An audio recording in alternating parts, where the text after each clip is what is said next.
पितृपक्ष की शुरुआत हो गई है। बुजुर्गों ने यह कहावत बताते हुए कहा है कि पितर आजमाए हुए देवता है। ईश्वर का तो पता नहीं किसी ने देखा है या नहीं, लेकिन पुरखों और पूर्वजों को तो हमने देखा है। इसलिए उन्हें तर्पण और अर्पण करना, उन्हें श्रद्धा दिखाना हमारा कर्तव्य बनता है।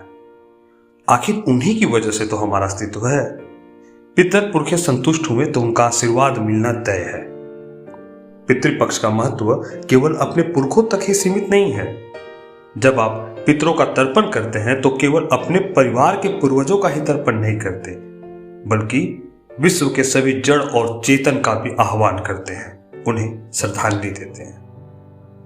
देव, दानव, असुर, नाग, गंधर्व, ऋषि, अप्सरा, गुरु, वेद, पुराण, समुद्र, पर्वत, नदी, आकाश, यक्ष, रक्ष, भूत, पिशाच, वनस्पति, औषधि, ग्राम, शहर सभी को श्रद्धांजलि देते हैं। पितर का मतलब भारतीय धर्म ग्रंथों में केवल अपने पिता दादा नहीं, बल्कि चाचा, मामा, सास, ससुर, बुआ, बहन सभी होते हैं। मतलब हम उन सबके प्रति आभार प्रकट करते हैं जिनका हमारे समाज या परिवार में कोई भी योगदान रहा हो।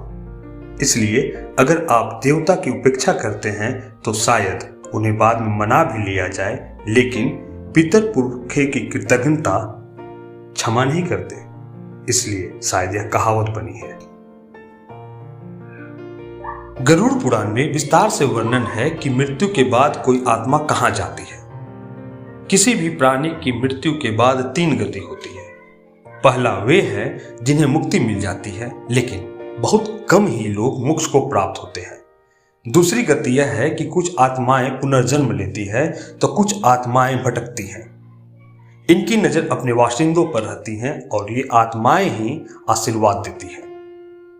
प्रिय से बेहद प्यार होना प्रेत होना कहलाता है। मृत आत्मा अपने प्रियजनों से प्रेम में प्रेत हो जाता है। समय के साथ प्रेत से पितर की अवस्था होती है।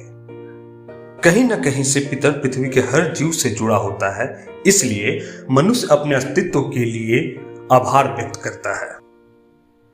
15 दिनों तक चलने वाले पितृपक्ष में मौका होता है कि पितरों की कृपा का ऋण चुकाया जाए।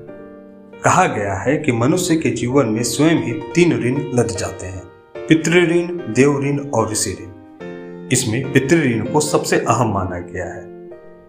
दिलचस्प बात यह है कि पुरखों पितरों के अस्तित्व को केवल हिंदू ही नहीं मानते। ईसाई धर्म में कर्म पर्व होता है, जब ईसाई लोग अपने पुरखों को श्रद्धांजलि देने कब्रिस्तान जाते हैं। मुसलमान शब बारात पर पितरों को याद करते हैं। यहूदी भी 8 दिनों तक पास ओवर पर्व मनाते हैं। उनका मानना है कि उनके पूर्वजों के आशीर्वाद से उनमें समृद्धि आती है। पारसी भी मेहर और सरूस नामक 2 देवदूतों की आराधना इसलिए करते हैं क्योंकि उनका मानना है कि ऐसा करने से पितर स्वर्ग में जाएंगे। इसलिए भले ही पितृपक्ष को केवल हिंदुओं का पर्व कहा जाता है, लेकिन अपने पूर्वजों के प्रति कृतज्ञता प्रकट करने के लिए हर धर्म में व्यवस्था है। आइए इस पर्व को पवित्रता से मनाएं।